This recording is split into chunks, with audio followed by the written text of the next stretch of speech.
मंडळी, बाई तुझा आशीर्वाद या मालिकेचा आजचा म्हणजेच 19 जुलैचा एपिसोड रिव्ह्यू तुम्ही ऐकत आहात रविवारचा. तुम्ही पाहिलं प्रेक्षकांनो, राजाने अवनीसाठी फेक इंटरव्ह्यू प्लॅन केला, तो फ्लॉप झाला बरं का. त्यातल्या त्यात आज यशादाने राजाला अख्खाच्या अख्खा एक्सपोज केलाय. अर्ध्याच्या वर जवळ राहिलेली कसर त्या आत्याने पूर्ण केली आहे. बघत राहा मंडळी, आजचा एपिसोड लय भारी आहे. सुरुवातीला आपण बघतोय महेशने त्या नानाला फोन केलेला असतो आणि विचारत असतो, ए नाना तू कुठे आहेस. नाना म्हणत असतो, अहो मी नाहीये, हो मी या पृथ्वी तलावर नाहीये असं समजा तुम्ही. हे बघा मला काही माहिती नाही, तुम्ही प्लीज फोन ठेवा बरं. महेश म्हणत असतो, ए मी तुला सांगतो हा, तू माझ्याशी खोटं बोलू नको, कुठे तू सांग. तो नाना म्हणत असतो, आई शपथ घेऊन सांगतो मी नाहीये ऑफिसमध्ये. मग महेश म्हणतो, एवढं खोटं का बोलतोयस तू, हळू का बोलतोयस. मग तो नाना म्हणतो, मला नाही माहिती साहेब, मी नाहीये ते खरं सांगतोय तुम्हाला. माझ्या आईची तब्येत बिघडली, मी ठेवतो फोन असं म्हणून नानाने महेशचा फोन ठेवून दिला. इकडे राजा वरच्या मजल्यावर येऊन बघतो, तिथे पण तो नाना मालक नसतो. राजा आता विचार करतो, नाना गेले तर गेले कुठे. राजाने पण फोन लावला नानाला. आता नाना राजाचा फोन उचलतो बरं का आणि म्हणतो, हा बोल रे, काय राजा. राजा म्हणतो, नाना तुम्ही कुठे. नाना म्हणतो, हाय ना रे, हाय अजून इथेच आहे. मग राजा म्हणतो, अहो नाना पण इंटरव्ह्यूसाठी या ना बाहेर. नाना म्हणत असतो राजाला, ए बाबा मला आई आहे, पोरं आहे, बायको आहे, बाबा मी नाही येणार समोर, तू तू जा राजा. राजा म्हणत असतो, अरे पण नाना. नाना फोन ठेवून देतात. आता अवनीला कळे ना की काय भानगड आहे. राजाला कळलंय काहीतरी गडबड आहे. राजा आता बाहेर येतो तेव्हा अवनी त्याला विचारते, ए राजा काय झालं रे. राजा म्हणतो, नाही येत ते. अवनी म्हणते, काय रे राजा म्हणजे काय झालं. राजा म्हणतो, बहुतेक मालकच नाहीये, मग काय करणार, कसा इंटरव्ह्यू होणार. अवनी म्हणते, इंटरव्ह्यू नाही होणार. अरे असे कसे लोक आहेत हे, एवढे कसे अनप्रोफेशनल आहेत. यांनी वेळ दिली होती ना आपल्याला आणि आता नाहीये म्हणतात. मग आता अवनी त्या रिसेप्शनिस्टवर ओरडते, असे कसे तुम्ही अनप्रोफेशनल आहात, तुम्हाला वेळेची किंमत नाहीये का दुसऱ्यांच्या. राजा म्हणतो, जाऊ द्या, त्याला कशाला ओरडतात, त्याच्या हातात काय आहे. अवनी म्हणते, नाही थांब, मी त्याला मालकालाच फोन करते असं म्हणून अवनी आता नानाला फोन लावते बरं का. राजाला पंचायतच झाली आहे. याच्याकरता प्रेक्षकांनो कधी खोटं बोलत जाऊ नये बरं का. एक खोटं बोललं ना की ते लपवण्यासाठी आणखीन 7 खोटं बोलावे लागतात. राजाची फजिती अशीच झाली आहे. पण आज यशादाने क्लिअर केलंय बरं का अवनीला जवळपास बरंचसं गोष्ट. अवनी आता काय डिसिजन घेते ना ते खूप बघणं इंटरेस्टिंग ठरणार आहे पुढे. फार मस्त भाग दाखवलाय त्यांनी आजचा, शेवटपर्यंत बघत राहा. अवनी नानाला फोन लावते तेव्हा नाना आता अवनीचा पण फोन उचलतो बरं का आणि म्हणतो, हॅलो. अवनी म्हणते, हॅलो सर, आज इंटरव्ह्यू होता ना. नाना म्हणतो, नाहीये इंटरव्ह्यू. अवनी म्हणते, नाहीये म्हणजे इंटरव्ह्यू कॅन्सल झालाय का. नाना म्हणतो, अहो माझ्या जीवन मरणाचा प्रश्न होता, केला मी इंटरव्ह्यू कॅन्सल, ठेवा फोन आता. अवनी म्हणत असते, हॅलो तुम्ही पोस्टपोन केलाय का इंटरव्ह्यू, हॅलो. पण तिकडनं नानाने फोन ठेवून दिला. राजा म्हणतो, काय हो काय म्हणाले. अवनी आता काहीच बोलत नाही राजाला. राजा म्हणतो, अहो तुम्ही असं नाराज नका हो, अहो सुरुवात झाली ना, इंटरव्ह्यूचा कॉल आला ना तुम्हाला, होईल ना इंटरव्ह्यू पुढे, तुम्ही अशा होप नका सोडू हो. अवनीच्या डोळ्यात आता पाणी येतं बरं का आणि ती आता बाहेर चालली जाते ऑफिसच्या. राजा पण तिच्या मागे मागे आलाय. अवनीला कळे ना काय भानगड आहे ही सगळी. अवनी आता राजाला म्हणते, यार this is too much. Interview schedule करून असं कोणी गायब कसं काय होऊ शकतं यार. काहीतरी कॉमन सेन्स असतो की नाही. इमर्जन्सी असली तर कळवायचं ना. एवढी मोठी फॉर्म असल्यावरती कोणी दुसरं असेल ना इंटरव्ह्यू घ्यायला. राजा म्हणतो, जाऊ दे तुम्ही बसा, गाडी काढतो मी. अवनी म्हणते, यार काय यार शेट, एखादा बॅकअप प्लॅन असतो ना, असे कसे लोक आहेत हे. आपण विनाकारण फेरफटका मारला ना इथे. आपण बोललो, अरे यार this is not done. Avni खूप वैतागलेली असते बरं का, ती अशी बडबडत असते वेड्यासारखी. मग राजा म्हणत असतो, अरे ठीक आहे बसा तुम्ही, आता जाऊ आपण घरी, बसा. आता अवनी बसली गाडीवर आणि राजाला म्हणते, चल. थोड्या पुढे आल्यावरती महेशची गाडी क्रॉस होते बरं का. यांना महेश एकदम गाडीचं दार उघडतो, म्हणजे त्याची गाडी थांबलेलीच असते पण मुद्दाम राजा अवनी समोर आल्यावर तो दार उघडतो जेणेकरून अवनी किंवा राजा पडावेत म्हणून. हाच त्याचा प्लॅन असतो बरं का प्रेक्षकांनो. अवनी आता चिडते बरं का आणि म्हणते, काय आहे हे, काय पद्धत आहे, दिसत नाही का तुम्हाला, असं कसं डायरेक्ट दरवाजा उघडला तुम्ही, पडलो असतो ना आम्ही. आता महेश बाहेर आला गाडीच्या. अवनी बघते तर काय, महेश समोर. महेश तिला म्हणतो, अजून किती पडणार आहेस ग तू, किती पडणार आहेस. आमच्या नजरेतनं इतकी पडली आहेस ना तू ऑलरेडी, अजून किती पडायचंय तुला. आणि काय ग, बघ जरा, बघ स्वतःची हालत काय करून घेतली आहेस तू अवनी. अगं काय चंद्रकांत देशमानेची मुलगी होतीस ना तू, मोठमोठ्या गाड्यांमध्ये फिरायचीस तू आणि आता या फालतू माणसाच्या फडतूस बाईकवर धक्के मारत फिरतेस तू अवनी. अगं काय ग, अगं हे तुझं ब्राईट फ्युचर आहे हे. राजाला खूप राग येत असतो महेशचा.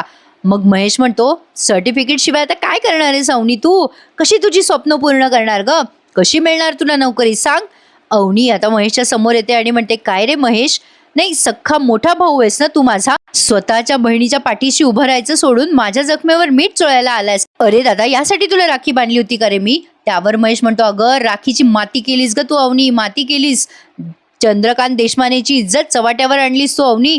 अगं मागच्या वर्षी तू हॅपी फॅमिली डे साजरा केला होतास ना तू?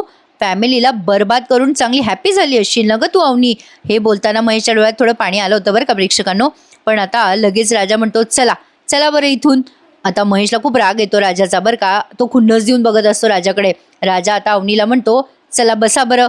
आता अवनी लगेच राजाच्या गाडीवर बसत असते तेव्हा महेश तिला धमकी देतो, एक गोष्ट लक्षात ठेव अवनी, आयुष्यभर तुला असंच राहायचंय का? अगं तुझे असेच हाल होत राहतील अवनी. ऐक माझं, ज्या पावलाने तू घर सोडून गेलीस ना त्याच पावलाने तू घरी परत येशील. अवनी जसं तुझं एक स्वप्न आहे ना तसं माझं पण एक स्वप्न आहे. मी तुझं स्वप्न कधीच पूर्ण होऊ देणार नाहीये आणि या दांगट परिवाराची मी वाट लावणार आहे, लक्षात ठेव अवनी. आता राजाला खूप राग येतो जेव्हा तो दांगट परिवाराची वाट लावेल असं म्हणतो ना तेव्हा राजा महेशच्या अंगावर धावून येत असतो. पण अवनी त्याचा हात धरते आणि त्याला म्हणते, म्हणजे काही म्हणत नाही पण इशाऱ्याने खुणवते की चल आता. राजा आणि अवनी आता गाडीवर बसलेत बरं का. राजा आता मुद्दाम गाडीचं एक्सिलेटर वाढवतो महेशकडे आणि त्या महेशला खूप वेळ तो खुन्नस देत असतो बरं का. भारी दाखवला त्यांनी हा सीन. प्रेक्षकांनो, बाई तुझा आशीर्वाद या मालिकेचा रिव्ह्यू तुम्हाला दररोज ऐकायला आवडतोय ना माझ्या आवाजात? मग आवर्जून मनापासून एक विनंती आहे, प्लीज आपल्या चॅनलला सबस्क्राईब करा जेणेकरून बाई तुझा आशीर्वाद आणि लग्नानंतर होईलच प्रेम हे दोन्ही रिव्ह्यूज तुम्ही एन्जॉय करू शकाल. मंडळी, आज लग्नानंतरचा एपिसोड नाहीये बरं का. चला तर बघूयात आता पुढच्या सीन मध्ये काय होतं. अवनी आणि राजा महेश समोरून निघून जातात.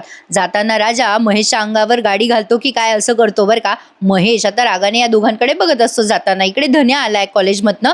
आल्या आल्या तो असा पलंगावर पडतो बरं का, थकल्यासारखा फील करतोय. तेवढ्यात यशादा येतो आणि म्हणतो, काय रे धन्या, आला पण तू एवढ्या लवकर? काय रे, कॉलेज नव्हतं का? त्यावर धन्या म्हणतो, अरे काय झालं यशादा, उगाच कॉलेजला गेल्यासारखं झालं रे. अरे लेक्चरच कॅन्सल झाले, पाऊस होता ना यशादा खूप. आता यशादा म्हणतो, पाऊस का तुझ्या कॉलेजवरच ढगफुटी झाली की काय? काय रे भाऊ, फपाऱ्या मारून राहिला का खरं बोल राहिला, काय करू राहिला? त्यावर आता हा धन्या म्हणतो, अरे यशादा मी काय भंकस माणूस वाटलो काय तुला फपाऱ्या मारायला? यशादा म्हणतो, नाही तुझ्या कॉलेजवरच ढगफुटी झाली होती का मग? धन्या म्हणतो, आलत्या सलत्या कारण्यावरून भपारा द्यायला मी काय राजादा आहे का? असं म्हणून तो यशाच्या हातावर टाळी देतो बरं का. तेव्हा यशादा त्याचा हात पिरगाळतो आणि म्हणतो, ए काय बोललास तू, काय बोललास, बोल ना. धन्या म्हणतो, अरे आज काय करतो, मला मारू नको रे यशादा. आता यशादा म्हणतो, डबा खाल्ला का मग? धन्या म्हणतो, अरे आता लवकर आलो ना दुपारी, मला वाटलं वहिनीसोबत जेवावं म्हणून नाही खाल्ला डबा. खातो वहिनीसोबत डबा खातो. तेवढ्यात राजा आणि अवनी घरी आल्यात बरं का. मग यशाने धन्याचा हात सोडला. अवनी घरात येते, तिचा चेहरा पडलेला असतो. यशाला जरा डाऊटच येतो, काहीतरी गडबड झाली आहे. आता धन्या म्हणतो, वहिनी काय झालं, इंटरव्ह्यू कसा झाला?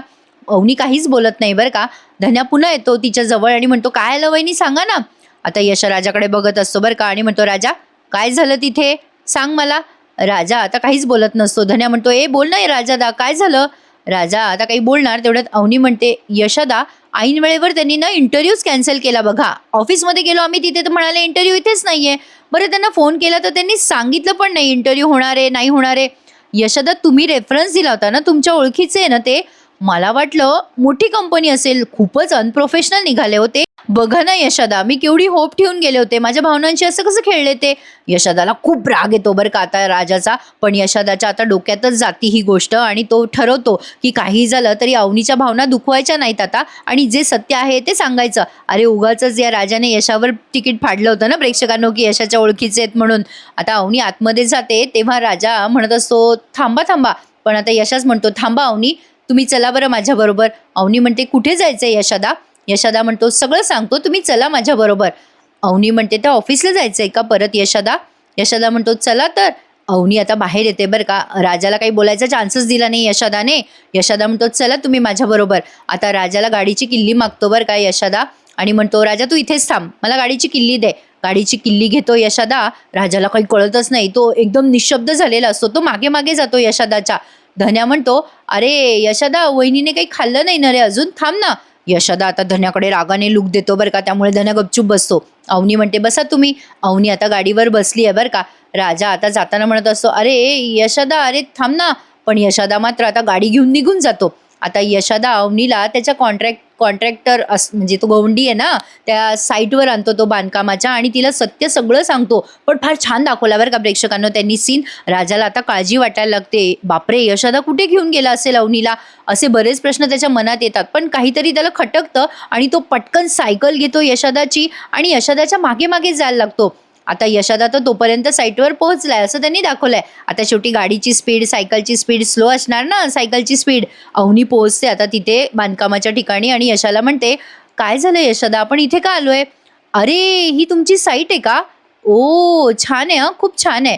आता अवनी आतमध्ये येते बरं का आणि बघायला जाते सगळ्या डिझाईन्स वगैरे. तेवढ्यात आता यशोदाच्या हाताखालचं ते पोरगं असतं ना, तो म्हणतो, "यशोदा काय झालं? काही हवंय का तुम्हाला?"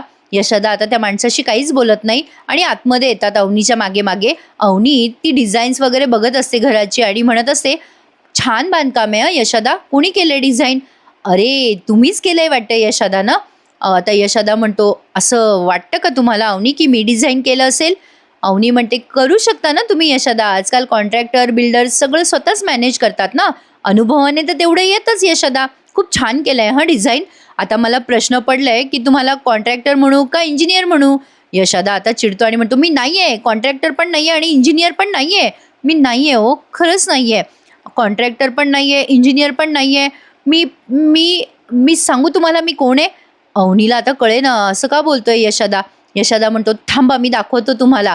आता यशोदा बाहेर जातो आणि तिथे टोपलं असतं प्लास्टिकचं. त्या टोपल्यामध्ये माती भरायला लागतो फावड्याने. अवनी बघतच राहते, असं का करतोय यशोदा? तिला कळतच नाही.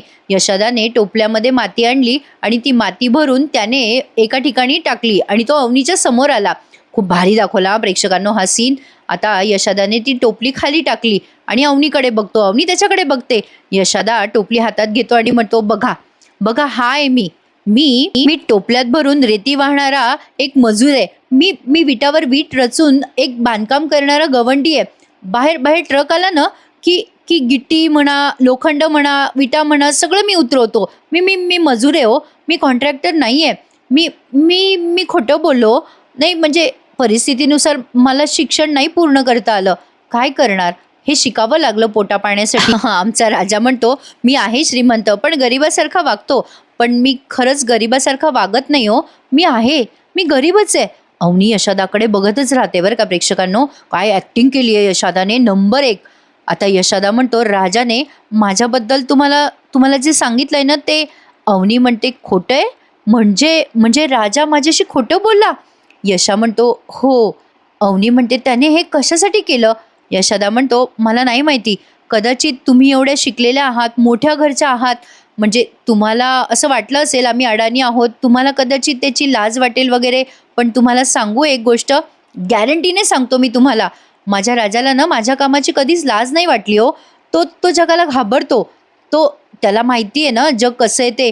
जगात पैसा आहे, दाम आहे, पैशाचीच किंमत असते ना आजकाल जगामध्ये. त्याला वाटलं असेल तुमच्यासमोर आम्ही दाखवलं गरीब आहे, गवंडी आहे. कसं दाखवायचं ना हे सगळं. म्हणून त्याला असं वाटलं असेल की तुम्हाला असं सांगावं. तुम्हाला धक्का बसला असेल ना, त्याला भीती वाटत असेल कदाचित तुम्ही घर." आता असं तो बोलतो यशोदा आणि थांबवतो स्वतःला आणि पुढे म्हणतो, "बोलला असेल कदाचित तो खोटं तुम्हाला या सगळ्यामुळे. म्हणजे मी मिस्त्री आहे हो अवनी. खरंच सांगतोय तुम्हाला." "अवनी, अवनी मी गवंडी आहे, मजूर आहे आणि आता मिस्त्री आहे. मिस्त्री आहे असं समजा. माझी एवढीच झेप आहे हो अवनी. म्हणजे तुमच्यासारखे मोठे-मोठे कॉन्ट्रॅक्टर, आर्किटेक्ट असे स्वप्न उतरवतात ना कागदावर, ते स्वप्न मी सत्यात उतरवतो. ह्या ह्या अशा स्वप्नांना खरं करण्यासाठी मी मेहनत करतो अवनी. हे जे काय आहे ना अवनी, हे एवढंच आहे." अवनीला आता धक्का बसलाय बरं का. अवनी म्हणते, "म्हणजे आज जो इंटरव्ह्यू झाला तो?" यशोदा म्हणतो, "तोही खोटा होता." अवनी म्हणते, "म्हणजे इंटरव्ह्यू होणार नव्हताच तर?" त्यावर यशा म्हणतो, "राजाने केलं. त्याला असं वाटलं की तुमचा आत्मविश्वास वाढावा आणि तुमच्या मनात माझ्याबद्दलचा मान वाढावा. एवढंच तुम्हाला सांगू शकतो अवनी मी, की माझ्या बाबतीत तुम्हाला काही गोष्टी अंधारात ठेवून केल्या राजाने, त्या तुम्हाला पटल्या नसतील. पण पण तुम्ही म्हणायच्या ना, की यशोदा तुमचं काम खूप मोठं आहे, मोठं आहे. पण मला ना हे खोटं सहन नव्हतं होत. म्हणून मी तुम्हाला सत्य सांगायला इथे घेऊन आलो. मला मला माहिती आहे अवनी, मी मी तुम्हाला सगळं सगळं सगळं सांगायला पाहिजे होतं. आम्ही सगळ्यांनी सांगायला पाहिजे होतं. मला माफ करा अवनी. हात जोडून मी माफी मागतो तुमची." अवनी म्हणते, "असं नका बोलू यशोदा. तुम्ही नका माफ करू. तुम्ही गवंडी आहात, मिस्त्री आहात. म्हणून तुमच्याबद्दलचा मान माझ्या मनातला कमी झालेला नाहीये यशोदा. यशोदा, तुम्ही मला खरं सांगायचं धाडस तर केलंय, पण चूक त्याची आहे, जो माझ्याशी खोटं बोललाय." आता यशोदाला कळलंय बरं का, अवनी खूप हर्ट झाली आहे. अवनी म्हणते, "येते मी." यशोदा म्हणतो, "थांबा, मी सोडतो तुम्हाला. माझ्यासोबत चला ना." अवनी म्हणते, "नको, मला जाऊ द्या. असं म्हणून अवनी आता त्या साईटवरनं निघाली आहे बरं का. ती प्रचंड हर्ट झालेली असते, तिच्या डोळ्यात पाणी आलेलं असतं. राजाने तिला सगळं खोटं सांगितलं, राजाने असं करायला नव्हतं पाहिजे होतं असं तिला मनात कुठेतरी वाटतंय बरं का. आता यशादाला कळतंय आज जे काही त्याने केलंय ते काहीतरी चुकीचं केलंय. तुम्हाला काय वाटतं प्रेक्षकांनो, यशादाने अवनीला जे सत्य आज सांगितलं ते सांगायला हवं होतं का अवनीपासून असं सगळं लपून ठेवायला पाहिजे होतं? मला ईच आणि एव्हरी प्रेक्षकांनी कमेंट करून सांगायचंय हा. प्लीज तुमच्या कमेंट्स आल्या ना प्रेक्षकांनो की मला खूप खूप छान वाटतं. प्लीज कमेंट्स करा, आपल्या रिव्ह्यूला लाईक करायला विसरू नका. एक समाधान मिळतं प्रेक्षकांनो. तुम्हाला हॅपी संडे बरं का. आजचा सुट्टीचा दिवस तुमचा छान जाओ. अवनी आता निघाली आहे. यशादा विचार करतो, बापरे मी जे काही सांगितलं त्यामुळे या खूपच यांच्या मनाला लागलेलं दिसतंय. पण राजाने तर खूप मोठं सत्य लपवलंय. राजाने खरं लग्न यांच्यासोबत केलंय हे जेव्हा त्यांना कळेल तेव्हा काय वाटेल? म्हणजे यशादाला आता वाटतंय की आपण हे सत्य सांगितल्यावर ही एवढी हर्ट झालीये, तर राजाने एवढं मोठं सत्य लपवलंय ते सत्य कळल्यावर हिला काय वाटेल? अवनी आता रस्त्याने एकटीच पायी चाललेली असते बरं का. आता तेवढ्यात राजा तिच्या मागे मागे आलाय सायकल घेऊन. राजा अवनीला म्हणत असतो, अवनी मॅडम थांबा ना, ओ अवनी मॅडम थांबा. राजा अवनी समोर सायकल घेऊन येतो. तेवढ्यात अवनी खूप चिडलेली असते त्याच्यावर. राजा म्हणत असतो, अरे काय तुम्ही पुढे पुढे चालू राहिल्या अवनी मॅडम, केव्हापासून हाका मारून राहिलो मी, काय झालं? यशादा तुम्हाला घेऊन गेला आणि काय म्हणजे तुम्हाला काही विचारलं पण नाही हो यशादाने खायचं का प्यायचं का? त्याने विचारलं पण नाही ना तो कुठे घेऊन गेला तुम्हाला? मी केव्हाच शोधू राहिलो तुम्हाला, मी कुठे कुठे शोधलं पण सापडल्या तुम्हाला, चला ना घरी जाऊ आपण. अवनी त्याच्याकडे बघतच राहते बरं का. राजा म्हणत असतो, मी मी इथे सायकल लावतो, आपण रिक्षाने जाऊयात घरी. अवनी आता राजाकडे बघतच असते. राजा बाजूला सायकल लावतो आणि म्हणतो, चला जाऊयात आता. अवनी आता राजाकडे बघते बरं का. राजा म्हणतो, काय झालं? अवनी म्हणते, राजा तुला माहिती आहे आर्किटेक्ट कोण असतो? म्हणजे मी आर्किटेक्ट आहे, मी काय काम करते हे माहिती आहे का रे राजा तुला? नाही माहिती ना? बरं. बिल्डर काय करतो हे माहिती आहे का रे राजा तुला? कॉन्ट्रॅक्टर? गवंडी? गवंडी काय काम करतो हे माहिती आहे तुला? राजा आता अवनीकडे बघतच राहतो आणि इथेच त्यांनी आजचा एपिसोड संपवला. मंडळी आता अवनी राजाला सत्य सांगते बरं का की तिला कळलंय यशादा गवंडी आहे आणि ती त्याला म्हणते की आता मी तुझ्यासोबत राहणार नाहीये, तू माझ्याशी खोटं बोलला. हे सगळं तुम्हाला उद्याच्या भागात बघायला मिळणार आहे, त्यामुळे उद्याचा भाग आवर्जून ऐका आणि आजचा भाग कसा वाटला मला सगळ्यांनी कमेंट करून सांगा. तर मंडळी आजचा भाग संपला. आता पुढच्या प्रोमोत आपण बघतोय अवनी एकटीच बसलेली असते मंदिरात. तेव्हा ती आत्या तिला गाठते आणि म्हणते, काय झालं ग, काऊन रडू राहिली? अवनी म्हणत असते, काही नाही झालं मला, मी नाही रडत आहे. पण ती आत्या म्हणते, अगं पोरी तू या पायावर दोंडा मारून घेतलाय, अगं त्या दोंड्याने काही केलं का तुला? अवनी म्हणते, मला कोणी काही केलेलं नाहीये, मला जाऊ द्या. पण आत्या म्हणते, तुला सांगते मी, ऐक माझं, त्या धोंड्यानं त्याच्या बायकोला ठार मारले, अशीच नाही मेली ती. अवनी आता घाबरते बरं का अण्णांचं हे सगळं रूप ऐकलं. अरे देवा प्रेक्षकांनो, आता काय होईल पुढे मालिकेत, मजा येणार आहे बघायला. आजचा एपिसोड मला तर फारच आवडला. चला तर मंडळी भेटूयात मग उद्या पुन्हा एकदा बाई तुझा आशीर्वाद या मालिकेच्या नवीन एपिसोड रिव्ह्यू मध्ये. तोपर्यंत मंडळी काळजी घ्या, सबस्क्राईब करा चॅनलला. टेक केअर, हॅपी संडे, धन्यवाद.